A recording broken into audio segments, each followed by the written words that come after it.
Hi, I'm Greg from Second Thoughts East Yorkshire. Hope you're well. Do you have a few minutes spare to watch this video? Maybe you have a few hours spare. Or maybe you can't even spare a few seconds. For most of us, time has become a little bit more difficult to manage now. The truth is that because of the way the world has changed over the past months, time has become less exact. It's become a little bit more woolly.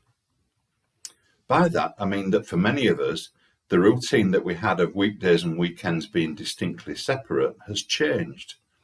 So our former routine of getting up at a certain time, going to work, having breaks, returning home, relaxing and going to bed, all that routine seems to have evaporated, being replaced by a strange new way of life where every day seems to be the same. Clocks are less relevant, calendars even less important, and even remembering what we did a few days ago can be hard as every day seems to blend into one. Added to that is the danger of mind drift, where our thoughts wander off into the what-if mode and we completely lose all track of time.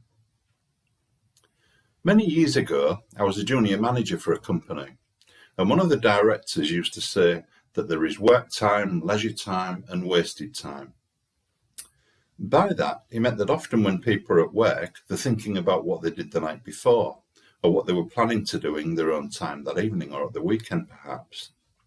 Then when they were away from work, the thoughts remained focused on work issues. Both of these examples are actually wasted time, because thinking about personal stuff whilst you're at work stops you working well. And thinking about jobs when you're away from your workplace stops you relaxing or enjoying yourself. The way to try and get yourself a little bit more organised is by making a schedule. Remember school days, particularly senior school, and the first thing you did every new year was to draw yourself up a timetable with all the lessons on it, break time, lunch break and so on.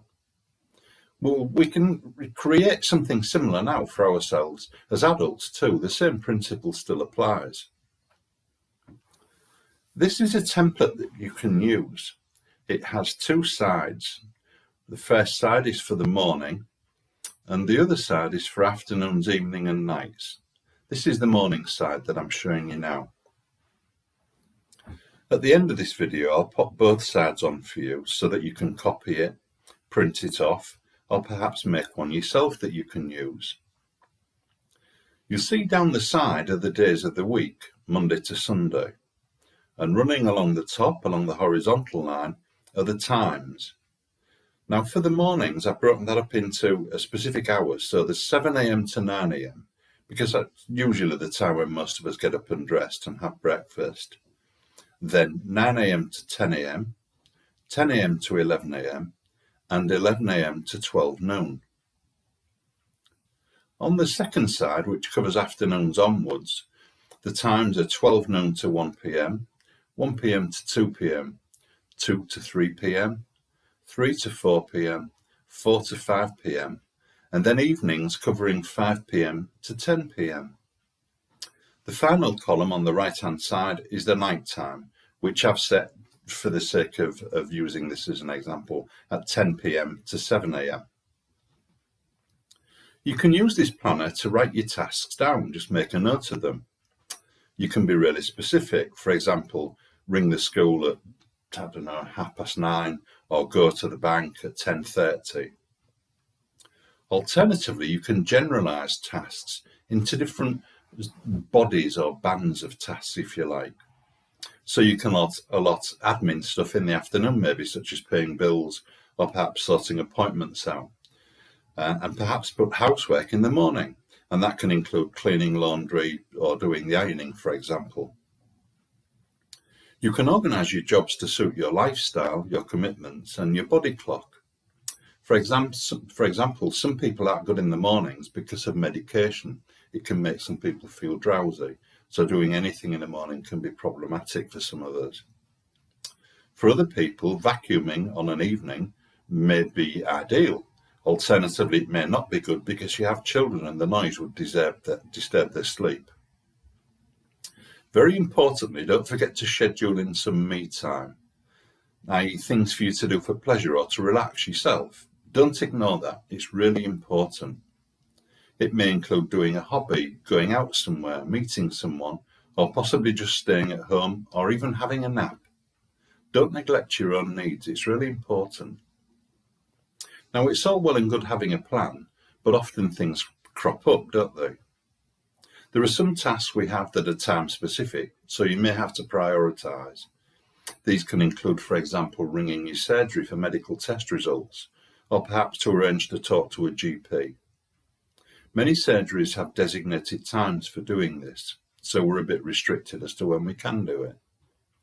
Similarly, some people who you need to contact may only be available at certain times. Indeed, most of my appointments are like that, simply because of workload. Sometimes new tasks crop up.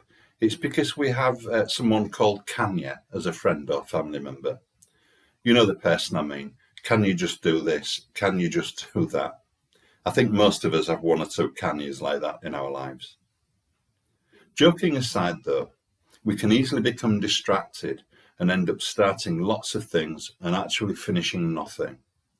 And we feel like we're effectively chasing our own tails, never finishing a task, always feeling like that we're overwhelmed with jobs to do and things that need to be completed. For most tasks though, this type of planner can help and certainly make life a little easier to organise. So it reduces anxiety levels and makes you feel less pressured and rushed all of the time. For any ad hoc tasks that do crop up, there is a way to try and manage them more effectively. With any task such as this, start by asking yourself 4 questions. Question 1, is it urgent or can it wait? Question 2, do I have the time right now to do this task? Question 3, do I have the information I need here to do that task right now? And question number 4, do I have the resources here to do it right now? It may need a laptop, it may need a printer, it may need you to look at some paperwork that you have at home, for example. If the answer to any of these questions is no, try to schedule the task into your planner for a new day and time when you can deal with it effectively. I've put these questions up at the top of the first slide, just as a prompt for you.